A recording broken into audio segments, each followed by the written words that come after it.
Hi everyone, welcome back to HGTV Handmade. So, it is Thursday, which normally means it would be Throwback Thursday, but we're always looking to mix it up, so today we are trying something new. And so today is the first installment of Q&A Thursday. For the next month, every Thursday, one of us from HGTV Handmade will be doing a Q&A video with questions from you guys, so let us know in the comments if you like this type of video, and we're listening to you guys, so let's get started because I am up first. So I put up a call for questions on Instagram, and you guys left some really good questions. So first up, we've got Noran Allah. Sorry, I'm gonna be so bad at pronouncing usernames, but they want to know how to start doing crafts and DIYs with little supplies. Well, the first thing is to try to gather as many supplies as you can, you know, just really basic stuff like scissors, tape, glue, just, you know, stuff that you'll probably need for a huge variety of crafts. Look for supplies that you can kind of buy in bulk and use for a ton of different projects. Like if you can get some cheap paint, buy like the quart, that'll last you way longer than getting more expensive paint in a tiny little bottle.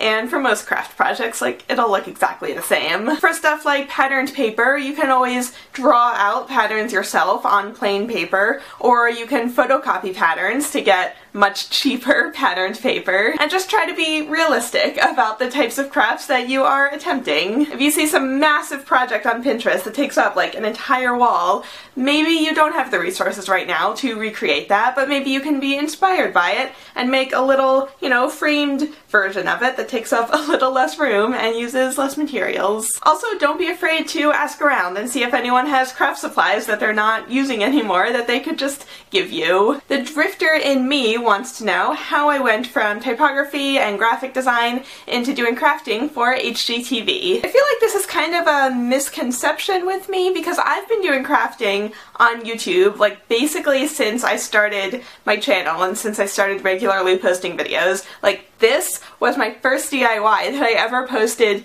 to the internet, and it predated a lot of my graphic design videos. So it is true that I am kind of posting less graphic design videos and kind of more of the crafting videos, but that's just what I'm enjoying right now, so I hope you guys like it, and if you don't, I mean, there are tons of other graphic design resources on the internet.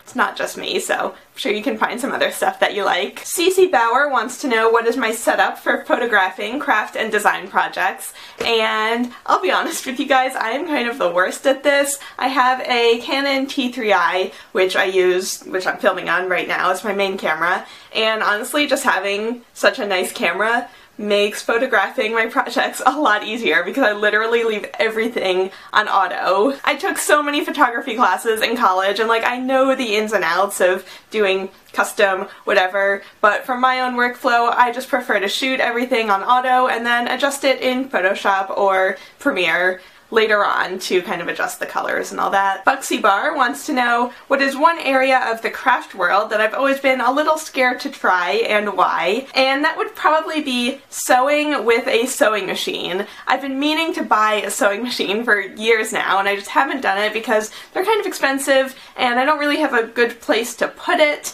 and I don't really have time to invest into like learning the ins and outs of it right now. But at some point in my life I will get a sewing machine, and then I'm just gonna be like, why did I not buy one of these earlier? Because it would have made so many projects go so much faster. And I also just want to give a shout out to Danita, who asked me a question about sewing, and yes, I like sewing. I love crafts that involve hand sewing. I just do not own a sewing machine, so at some point you'll probably get more sewing crafts from me, but not today. Jamie Ease wants to know what section of the craft store I can never pass up, the aisle that always sucks me in.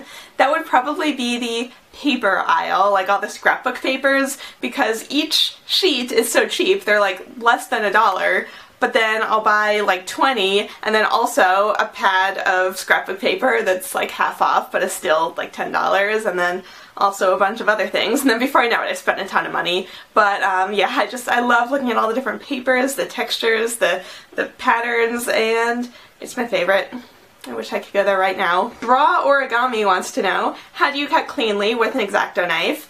The trick to this is just making sure that you have a new blade, that you're not working with a dull blade. Just like Marianne told us last week with her pineapple salsa video, if you're cutting with a dull blade on really anything like a pineapple or just like paper, it's much easier to slip and to actually hurt yourself, and you're not going to get a very clean cut. So replacement blades are super cheap. Just have a whole bunch on hand, and whenever your blade is getting dull and it's getting hard to cut, just replace it, and it takes like 30 seconds. If you want more X-Acto knife tips, I made a video on my main channel a while ago, probably like more than a year ago, but I still think it's good. I think I gave you guys some good advice with learning how to use an X-Acto knife, so I'll link that down below if you want to see it. Planet Pescateria wants to know what has been my favorite DIY that I've done on HGTV Handmade, and you like my donut shoes. I like my donut shoes too, but I think my favorite project might have to be those little cupcake pinwheels that I made last year. I just think they came out